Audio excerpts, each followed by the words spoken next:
Hello everyone, welcome back to another video.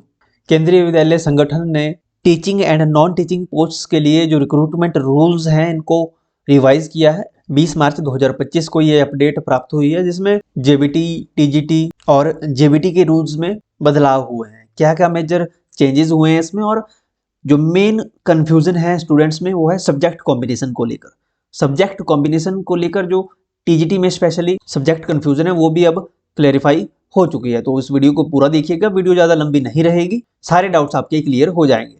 सबसे पहले primary teacher के जो रिक्रूटमेंट रूल्स में चेंजेस हुए हैं, देखिए जो मेजर चेंजेस हुए हैं इसमें आपको होता है, आपके पास डीएलएड हो, जेबीटी हो, बीपीएड, बीएलएड हो तो आप पीआरटी के लिए एलिजिबल माने जाते हैं, और साथ में आपका सीटेट का पेपर 1 क्वालिफाई होना चाहिए। ओके, और साथ में 12th में 50% एटलीस्ट मार्क्स होने चाहिए। अब जो चेंजेस हुए हैं इसमें, जो कैंडिडेट जिन्होंने स्पेशल एजुकेशन में डिप्लोमा किया हुआ है वो भी पीआरटी में एलिजिबल माने जाएंगे। ओके, जिन्होंने स्पेशल एजुकेशन में डिप्लोमा किया हुआ है, 4 year bachelor of elementary education from recognised university, या फिर 2 year diploma in education special education में। ओके, देखिए स्पेंशन किया है स्पेशल एजुकेशन में। अब स्पेशल एजुकेशन का डिप्लोमा वाले जो स्पेशल एजुकेशन में जो वैकेंसीज होती है पीआरटी में, उसके लिए भी एलिजिबल है, और साथ में जो नॉर्मल पीआरटी की वैकेंसी आती है उसमें भी ये एलिजिबल माने जाएंगे।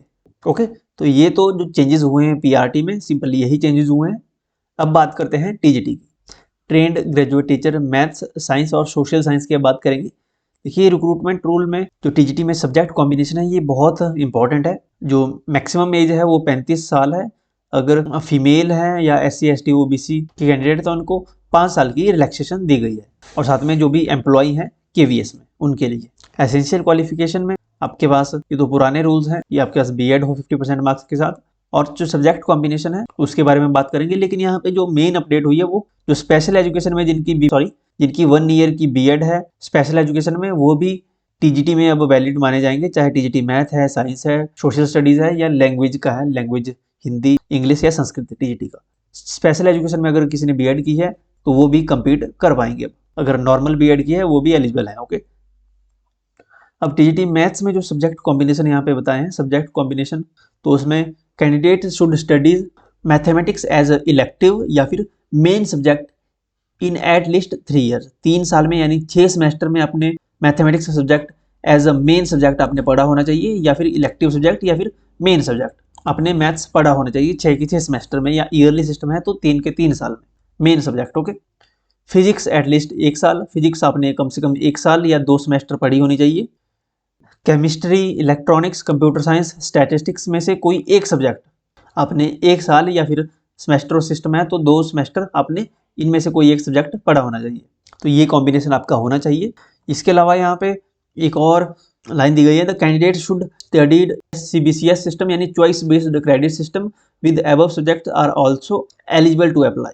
जिनका CBCS सिस्टम है वो भी इसमें एलिजिबल माने जाएंगे, जो अबव यहाँ पे कॉम्बिनेशन दिए गए हैं। इसके अलावा जो एक महत्वपूर्ण पॉइंट है जिससे बहुत सारे कैंडिडेट बाहर होते हैं, वो पॉइंट है ये वाला।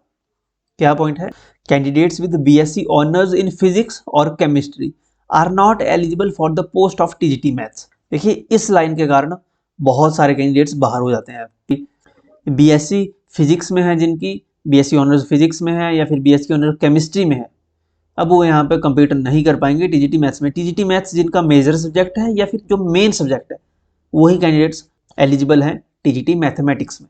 जिन्होंने माइनर में पढ़ा है मैथ्स, फिजिक्स मेजर है, वो भी एलिजिबल नहीं है। केमिस्ट्री जिनका मेजर है, माइनर में मैथ्स सब्जेक्ट पढ़ा है, वो भी इसमें एलिजिबल नहीं है।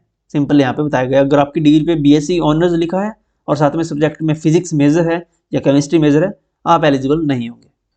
और टीजीटी साइंस में भी है, टीजीटी साइंस की इसके बाद बात करते हैं। टीजीटी साइंस में भी बहुत सारे चेंजेस हुए हैं।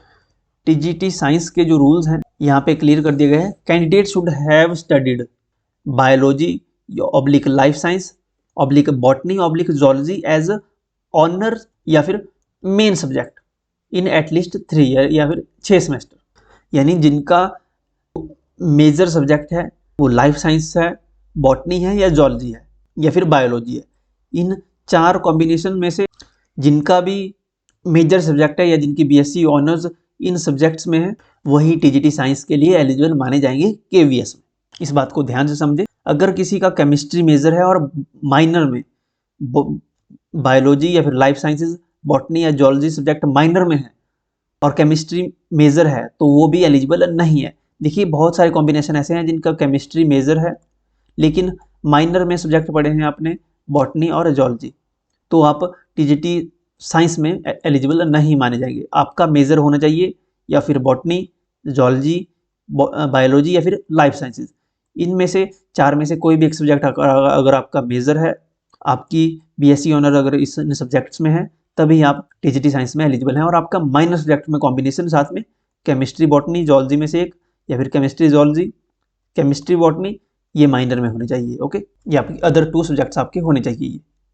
जो इससे पहले की नोटिफिकेशन थी, पुरानी जो रूल्स थे, इनमें ये चार्ट नहीं दिया गया था टीजीटी साइंस में। ओके, ये वाला चार्ट नहीं था। तो जो केमिस्ट्री मेजर में थे जिनका माइनर में बायो और जूलॉजी हुआ करती थी तो वो भी एलिजिबल माने जाते थे। लेकिन इस अपडेट के आने के बाद अब केवल जूलॉजी, बॉटनी, लाइफ साइंसेज या फिर बायोलॉजी, जिनका ये मेजर सब्जेक्ट है, वही एलिजिबल हैं ओनली। ओके, अब इस पॉइंट से ये बात क्लियरिफाई हो जाती है कि जो बीएससी ऑनर्स फिजिक्स हैं, बीएससी ऑनर केमिस्ट्री है, वो ना टीजीटी मैथ्स में एलिजिबल हैं और ना टीजीटी साइंस में एलिजिबल है। ओके, जिनकी फिजिक्स में ऑनर्स हैं, केमिस्ट्री में ऑनर्स है, वो ना मैथ्स में है ना साइंस में है। इसके बाद आते हैं आर्ट्स के सब्जेक्ट में। सोशल स्टडीज में भी सब्जेक्ट कॉम्बिनेशन बहुत यहाँ पे इंपॉर्टेंट है। बहुत सारे कैंडिडेट्स यहाँ भी बाहर हुए हैं। देखिए सोशल स्टडीज में जो 4 सब्जेक्ट हैं मेन, हिस्ट्री, जियोग्राफी, इकोनॉमिक्स और political science. History, geography, economics और पॉलिटिकल साइंस में से कोई 2 सब्जेक्ट, एनी 2 सब्जेक्ट्स आपने पढ़े होने चाहिए during graduation, out of which must be इधर हिस्ट्री और जियोग्राफी एटलीस्ट 3 ईयर। इन चारों में से कोई 2 सब्जेक्ट आपने पढ़े होने चाहिए ग्रेजुएशन में, और साथ में इनमें से कोई एक सब्जेक्ट आपने ऐसा होना चाहिए हिस्ट्री और जियोग्राफी में से जो आपने पूरे 3 साल पढ़ा हो। ओके, हिस्ट्री और जियोग्राफी में कोई एक सब्जेक्ट आपका ऐसा होना चाहिए जो आपने 3 साल पढ़ा हो, चाहे वो हिस्ट्री पढ़ा हो 3 साल या फिर जियोग्राफी पढ़ा हो 3 साल। इनमें से कोई ना कोई एक होना चाहिए। साथ में इकोनॉमिक्स या पॉलिटिकल साइंस में अगर आपके साथ कोई एडिशनल सब्जेक्ट है तो वो भी चल जाएगा। ओके, लेकिन जियोग्राफी और हिस्ट्री में से कोई ना कोई एक सब्जेक्ट आपका होना ही चाहिए 3 साल, तभी आप सोशल स्टडीज में एलिजिबल माने जाएंगे, टीजीटी सोशल स्टडीज में। और जो सेकंड सब्जेक्ट होगा आपके पास, यानी हिस्ट्री, ज्योग्राफी, इकोनॉमिक्स और पॉलिटिकल साइंस में से कोई एक सब्जेक्ट आपका ऐसा होना चाहिए आपके पास जो आपने एटलीस्ट 1 साल या फिर 2 सेमेस्टर आपने पढ़ा हो। ओके, अब हमारे पास बचता है टीजीटी लैंग्वेज के जो सब्जेक्ट हैं, जैसे टीजीटी हिंदी है, टीजीटी संस्कृत और टीजीटी इंग्लिश है। अब इनमें क्या कॉम्बिनेशन है, सब्जेक्ट कॉम्बिनेशन। देखिए टीजीटी हिंदी में आपका ग्रेजुएशन में मेन सब्जेक्ट जो आपने 3 साल पढ़ा है या 6 सेमेस्टर पढ़ा है, वो हिंदी आपने 6 सेमेस्टर में पढ़ी होनी चाहिए as a main subject. Okay, major subject. TGT English में आपका इलेक्टिव या मेन सब्जेक्ट इंग्लिश होना चाहिए 6 के 6 सेमेस्टर में। या फिर संस्कृत जिनका है टीजीटी में, तो उनका संस्कृत जो है मेन सब्जेक्ट होना चाहिए 3 साल में, यानी 6 सेमेस्टर तक आपने Sanskrit as a main subject या इलेक्टिव सब्जेक्ट पढ़ा होना चाहिए। केवल इतना है।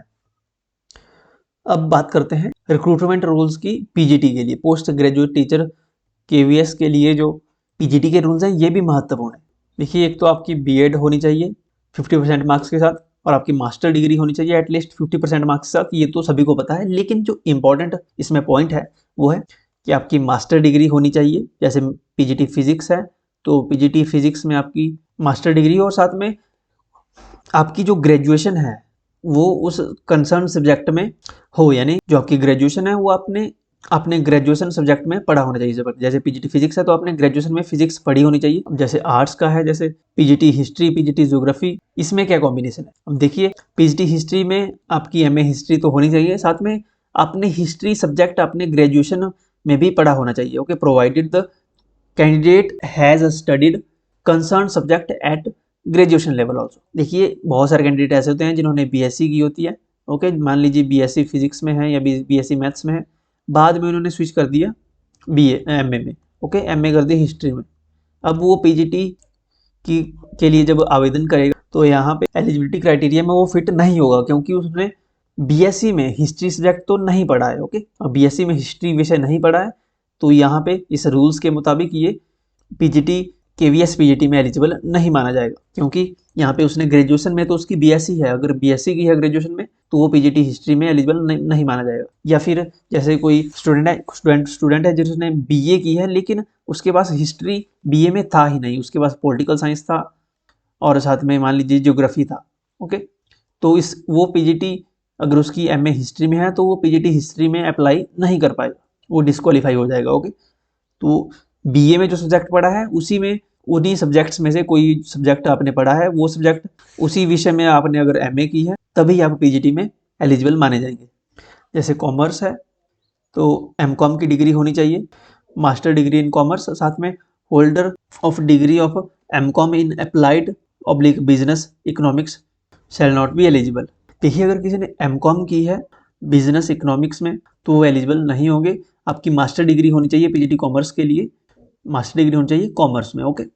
तो ये बदलाव हुए हैं। जैसे हिमाचल में PGT के एग्जामिनेशन होते हैं तो वहाँ पे सिंपल होता है कि आपकी मास्टर डिग्री होनी चाहिए जिस सब्जेक्ट में आप अप्लाई कर रहे हैं कंसर्न सब्जेक्ट में, और साथ में आपके पास B.Ed होनी चाहिए, दैट्स इट।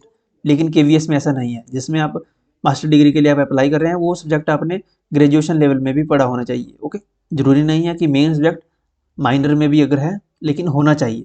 हिमाचल में जो PGT के एग्जामिनेशन अभी हुए HPPSC के द्वारा कंडक्ट करवाए गए उसमें ये रूल नहीं है, मैं तब आपको क्लैरिफाई कर रहा हूँ यहाँ पे, क्योंकि हमारे सब्सक्राइबर मेन जो हिमाचल से ही है, ओके। तो आपके लिए ये जानना महत्वपूर्ण हो जाता है। आई होप अब आपके सारे डाउट्स क्लियर हो गए होंगे। अगर आपका कोई डाउट रह गया है तो आप कमेंट सेक्शन में पूछ सकते हो। PDFs आपको मिल जाएगी टेलीग्राम पे, व्हाट्सएप पे और इंस्टाग्राम पे। इन सभी के लिंक वीडियो के डिस्क्रिप्शन और फर्स्ट कमेंट में आपको मिल जाएंगे। चैनल को सब्सक्राइब कर लीजिएगा। Thank you.